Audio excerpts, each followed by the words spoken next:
Suzanne Smalley is a correspondent for Newsweek magazine, and her cover story in this week's edition is on John Edwards. It labels him the sleeper. He's running third in both state and national polls, but it's hard to poll in Iowa, and he has a great organization there. Thanks for the time. I know it's a busy time of year. No problem. So why do the Edwards people think they have a better chance than some of the polls indicate? They visited all 99 counties. They say that he has spent a lot more time in Iowa than either Hillary Clinton or Barack Obama. He's virtually been camped out there since the last election. Since he started campaigning, he's almost been nowhere else, and he's really hinging his candidacy on doing well in Iowa. And it's a state that really expects candidates to be there face-to-face, retail politics, selling themselves in person.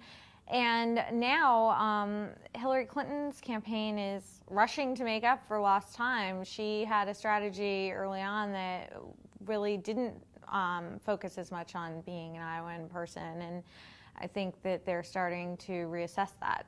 A good chunk of the story is more than horse race politics. It's kind of profile on who John Edwards is. In reporting the story, were there things you learned about him that maybe you weren't aware of or you think people aren't aware of? Yeah, I didn't know that he was a good enough football player to go to Clemson and even make the team. Yeah, I mean, that's a pretty big program, and he was an all-conference player in high school. He played both wide receiver and defensive end. He was apparently very good, and this is not surprising when you think about his personality.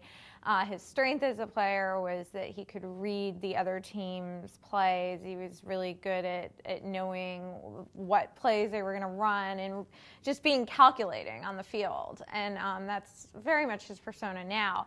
But yeah, he went to Clemson. He walked on. He wanted to.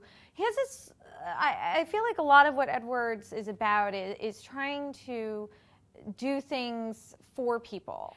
Back when he was in college and going to college, his parents told me that he wanted to go to Clemson because it was his dad's lifelong dream for him. His father was from that town, loved the university, took him to the ball games, and when he got there and he didn't really flourish, he didn't win a scholarship, he was basically one of the worst people on the team. It was the first time in his life he wasn't successful at something.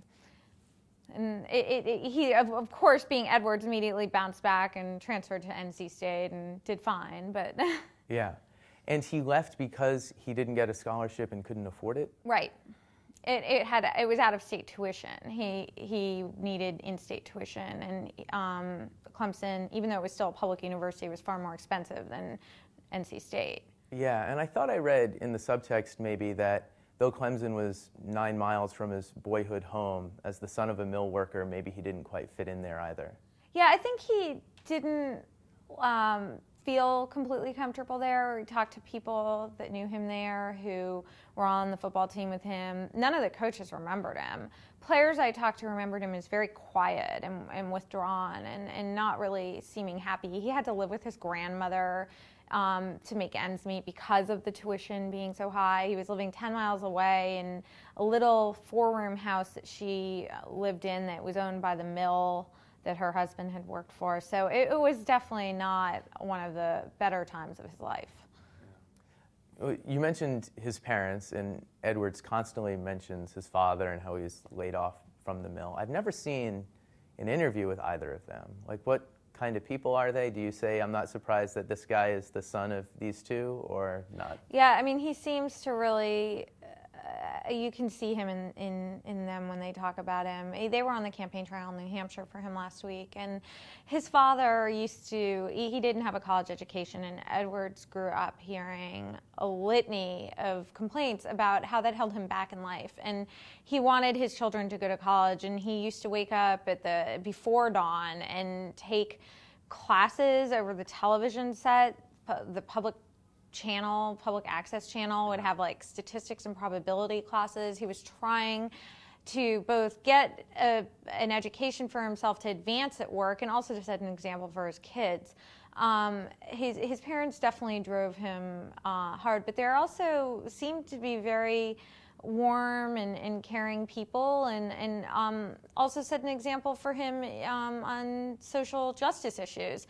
Race relations were not good in Robbins, North Carolina in the early 1970s, the town that Edwards is from and went to high school in. And his parents, I talked to one of his best friends back then, a guy named Bobby Cavanis, who happens to be black, and said that when his parents had died within a week of each other, and the Edwards family and John's parents specifically made a point of inviting him to their home for dinner before all of the football games.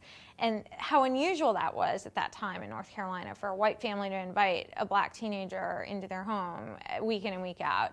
And Edwards then took the lead on his school campus when black students had a sit-in, and getting a lot of white students, including his girlfriend and several friends, to go and support them when they were trying to get better treatment and bring attention to the fact that they felt there was latent racism in the town. So then it's kind of well-worn territory, but maybe there's something new here. He's a trial lawyer. He does very well. Very hardworking was one thing that came through in the story. And then there's this idea that seems almost too simplistic, that it was after the death of his son, his teenage son, that he decided to go into politics. It was something he had discussed with him. Anything new on that transformation from trial lawyer to senator? Well, I think it also dovetails just with feeling he had done everything he could do as a trial lawyer. I mean, one thing we did find that hasn't really been reported on much and is somewhat surprising because of his image, self-crafted image for looking out for the little guys. He really did almost no pro bono work as a trial lawyer. That said, he gave everything to his cases, and he won millions of dollars and a lot of acclaim in North Carolina, one of the state's most recognized and respected attorneys, and got away with a lot with juries, according to some of the people we went up. What does that mean, get away with a lot? Well, one person we talked to said that judges used to let him go and stand in the jury box, which is considered really unorthodox and you know, probably a little bit improper in the sense that it will help a lawyer sway a jury, but judges liked him so much they didn't stop him from doing things like that during his closing arguments, and had sort of gotten to the peak. There wasn't much else for him to do, and right around that time his son passes away, and he turned to one of his best friends after that and said, as he stood looking at his son's body, I can't let this happen and not do something in his memory. And I think it's not a coincidence that Wade, that's his son, had written a essay about voting that won a national award, and he went to visit the White House. And so, you know, I think Edwards had that in the back of his mind all along. The campaign seems to be going to pains to downplay Elizabeth's illness. Is there any sense of an impact that's having on the campaign or anything in relation to that?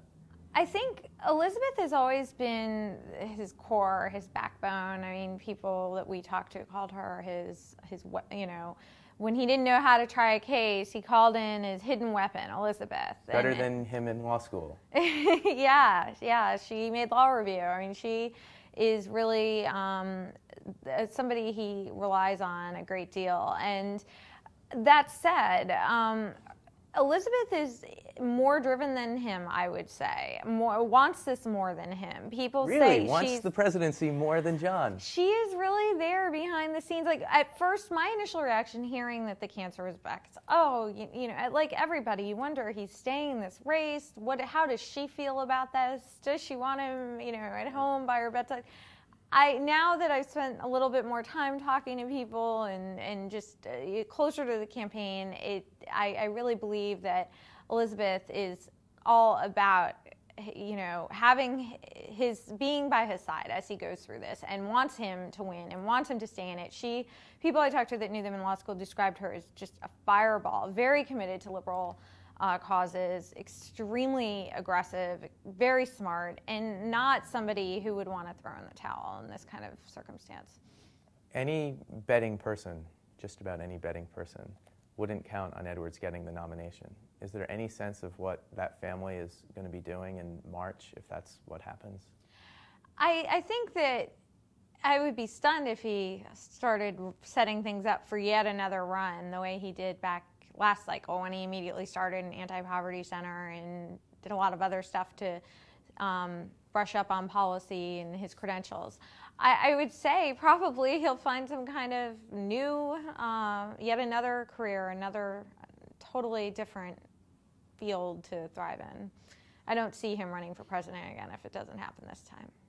But this is something that he's been planning for quite a while. You tell the nice story in the piece about the night he stepped down in 2004, he was already thinking about the next election. Yeah, they actually stayed in room 2008 that night, and Elizabeth, with a bit of a twinkle in her eye, said, made a comment about it. And when reporters were asking, would he be back in 2008, and she pointed out that was the room they were in, and how could that be a coincidence?